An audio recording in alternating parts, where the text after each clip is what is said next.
Hello dear students, today we are starting moral value of class 5th. So if you are watching this video, you have to open your book and listen to me carefully. So let's continue. So dear students, we were studying lesson number 2, which name is optimize in my previous video.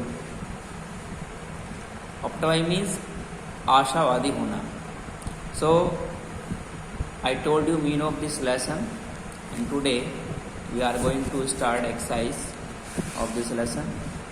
So let's continue. ये ध्यानपूर्वक सुनना भी है. तो बच्चों number 1 question है multiple choice question, यानी पहला जो प्रश्न है वह मल्टीपल चॉइस का है, बहुविकल्पी प्रश्न है, जिसमें प्रत्येक प्रश्न के 4 ऑप्शन हमें दिए हैं, 3 ऑप्शन हमें दिए हैं, जिसमें कि एक ऑप्शन हमारा राइट है. तो उसको हमें टिक करना है जो भी राइट होगा. जैसे माई कंडीशन वाज, मेरी स्थिति थी. तो बच्चों जो उसकी स्थिति थी वो कैसी थी? पिटीवल, दयनीय थी. गुड, अच्छी थी. बैड मीन्स खराब थी. तो बच्चों उसकी जो स्थिति वह दयनीय थी, ठीक है ना. यहाँ पिटीवल आएगा. तो ये हमारा कंप्लीट हुआ. नंबर 2 है the waves were not as at the first. तो बच्चों यहाँ पर क्या आना चाहिए? यहाँ पर आएगा हाई. क्या आएगा? हाई. HIGH. बी वाला राइट है, यानी the waves were not as high as the first, यानी लहरें पहले की तरह इतनी ऊंची नहीं थी. अब बच्चों नंबर 3 है हमारा the last of these 2 waves had almost been to me. तो बच्चों यहाँ पर आएगा फैटल. क्या आएगा? फैटल. तो क्या मैंने आपको लेसन में पढ़ाया था, वहाँ पर फैटल था, ठीक है ना. सेव और फेयर नहीं आएगा. तो यहाँ फैटल फिल करेंगे, FATAL, ठीक है, फैटल. आगे चलते हैं. नंबर 4 है I hold my breath and try to swim. ठीक, मैंने अपनी सांस को रोक लिया और क्या किया? स्विम करने की, तैरने की कोशिश की. तो उसने तैरने की कोशिश बच्चों की तरफ की थी, बैकवर्ड पीछे की तरफ, डाउनवर्ड नीचे की तरफ, या फॉरवर्ड आगे की तरफ. तो बच्चों उसने आगे की तरफ की थी, तो हमें फॉरवर्ड पे टिक करना है, ठीक है. तो 4 का हो गया C. ठीक, तो यहाँ पर मल्टीपल चॉइस क्वेश्चन कंप्लीट हो जाते हैं. अब आते हैं बच्चों इसके क्वेश्चन एंड आंसर को. जैसे नंबर B है आंसर द फॉलोइंग क्वेश्चंस. निम्नलिखित प्रश्नों के उत्तर दीजिए. जैसे नंबर 1 है why the condition of Crusoe was pitiable, यानी जो क्राउसू था उसकी जो कंडीशन थी वह दयनीय क्यों थी? तो बच्चों इसका आंसर हम देंगे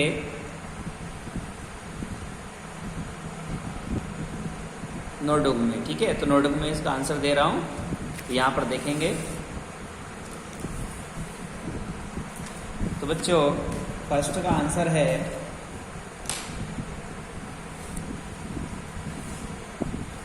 फर्स्ट का आंसर मैं राइट कर रहा हूं. राइट करेंगे his condition was pitiable. His condition was pitiable. Why? एक काम कर लिखें because his condition was pitiable because he had no food to eat. He had no food to eat, no water to drink, and no clothes to wear. And no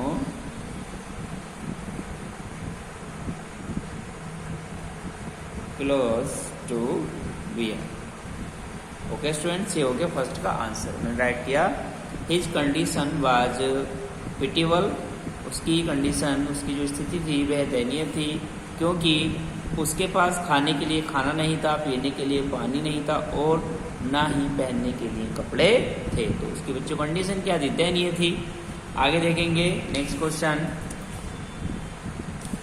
next question है students, what's the first that strikes you about the hero. तो बच्चों यहाँ पर हमें question हमसे कह रहा है कि वह पहली स्ट्राइक क्या थी, यानी जिसमें आप हीरो थे, ठीक है, या वह पहले ऐसे आपने किस मुसीबत का सामना किया जिसमें आप हीरो थे। तो इसका आंसर आप खुद देंगे। ऐसी कोई कंडीशन लिखनी है, ठीक है, इसको स्ट्राइक लिखनी है जिसमें आप हीरो थे। जैसे आपने किसी प्रॉब्लम को फेस किया हो, ठीक है, जो भी प्रॉब्लम हो, और वहाँ पर आपने जो है बहुत अच्छा साहस दिखाया उस प्रॉब्लम को फेस करके आगे बढ़े। तो ऐसी अगर कोई प्रॉब्लम है, ठीक है, तो उसके बारे में यहाँ पर राइट करेंगे कि जिसमें आप अपने आप को हीरो समझते हैं। कोई ना कोई एक ऐसा काम होता है जीवन में, ठीक है, जिससे हम गुजरते हैं या हमारे पास्ट में होता है ऐसा कुछ ना कुछ। तो इसका आंसर आपको खुद ही लिखना है। बात करेंगे क्वेश्चन नंबर 3 की, how does the protagonist feel when his ship break. तो बच्चों हाउ डज द प्रोटेगोनिस्ट यानी नायक ने कैसा महसूस किया। जो नायक था, यहाँ पर नायक कौन था, यहाँ पर नायक क्रूजो था, ठीक है ना। तो व्हेन हिज शिप ब्रेक, जब उसका जहाज टूट गया था, जब उसका जहाज बच्चे टूट गया था तो उसने कैसा महसूस किया। तो इसका आंसर देंगे हम, आंसर नंबर 3 देंगे, लिखेंगे बच्चों ही बिकम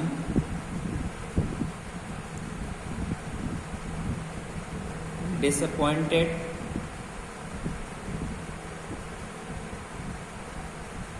when, ये राइट करेंगे ही फील डिसअपॉइंटेड, ठीक है ना। इसको ऐसे नहीं लिखेंगे, लिखेंगे ही feel disappointed when his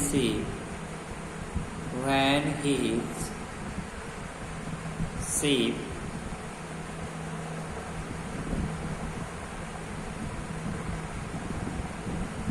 break। Okay students, he feel disappointed यानी उसने, यानी वह निराश हो गया। क्या हो गया, निराश हो गया। वह his ship break, जब उसका जहाज टूट गया, ठीक है। तो ये आंसर हो गया हमारा 3 का। अब देखते हैं आंसर नंबर 4। अब 4 क्या है बच्चों, when he woke up next day what made him surprise. तो बच्चों जब वह अगले दिन उठा तो वह क्यों आश्चर्यचकित हुआ, ठीक है ना। तो इसका आंसर मैं दे रहा हूं, देखेंगे इसका आंसर, देखेंगे when he woke up next day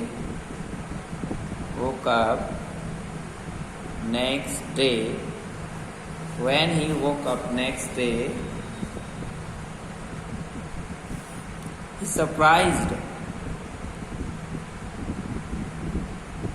he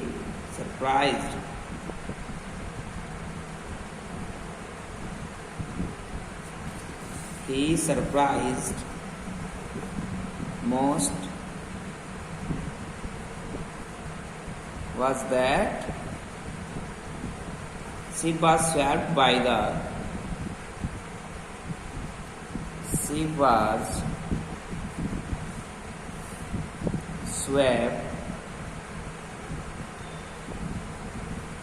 the swelling tides and driven almost as far as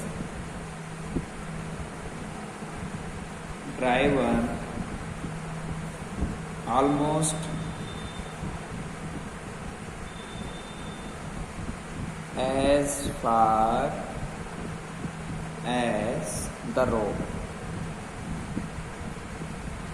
तो बच्चे ये हो गया हमारा आंसर। क्लियर हुआ। आप देखेंगे 5 बच्चों, 5 है Why did he say that he was lucky to find a chapter's carpenter's set of tools? यानी उसने यह क्यों कहा कि वह लकी था? क्यों लकी था?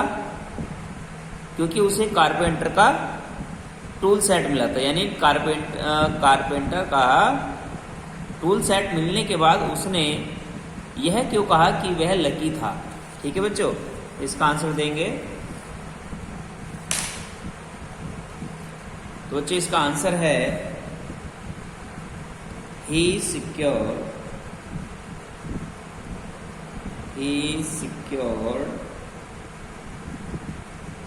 arms and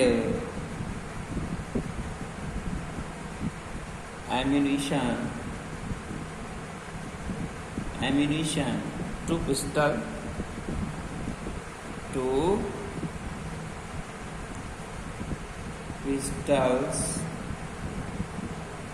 and a pair of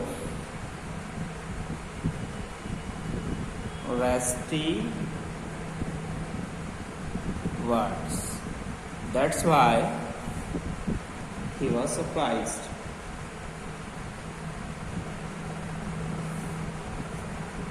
बस इतने रहने देंगे, ठीक है। He secured arms and ammunition, बच्चों, 2 pistols and a pair of rusty swords. That's why लिखेंगे, that is why he said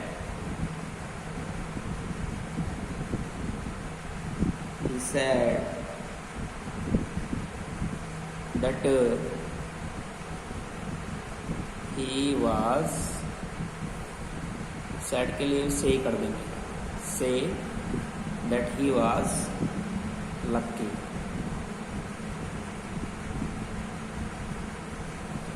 Okay students, he secured arms and ammunition, 2 pistols and a pair of rusty swords. That is why he say that he was lucky.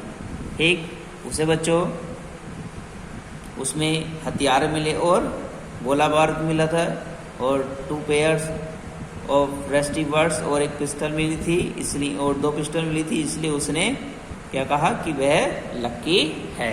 ठीक है, आगे तो ये हमारे हो गए हैं क्वेश्चंस कंप्लीट। अब आगे चलते हैं C A fill in the blanks, रिक्त स्थानों की पूर्ति कीजिए।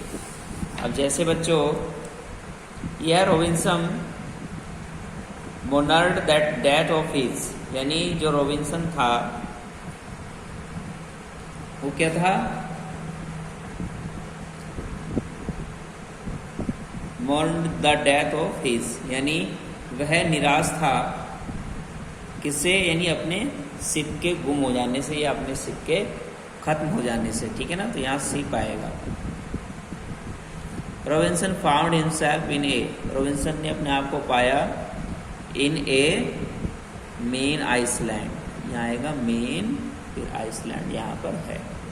उसके बाद है tools were more valuable to him than God, यानी वह जो टूल था वह सोने से भी ज़्यादा उसके लिए कीमती था। He set to work to build a, बच्चे यहाँ पर ये विद रॉन्ग दिया है, इससे यानी यहाँ इसे काट के आप लिखेंगे build a raft with wood. ठीक है, क्या फिल करना है? RAFT raft with wood. ठीक है, विद ये वाला काट देंगे। He set to work to build a raft with wood, यानी उसने एक लकड़ी का बेड़ा बनाने का कार्य सोचा। उसके बाद rest sign of his comrades were 3, 2, 3 इसमें आएगा बच्चों,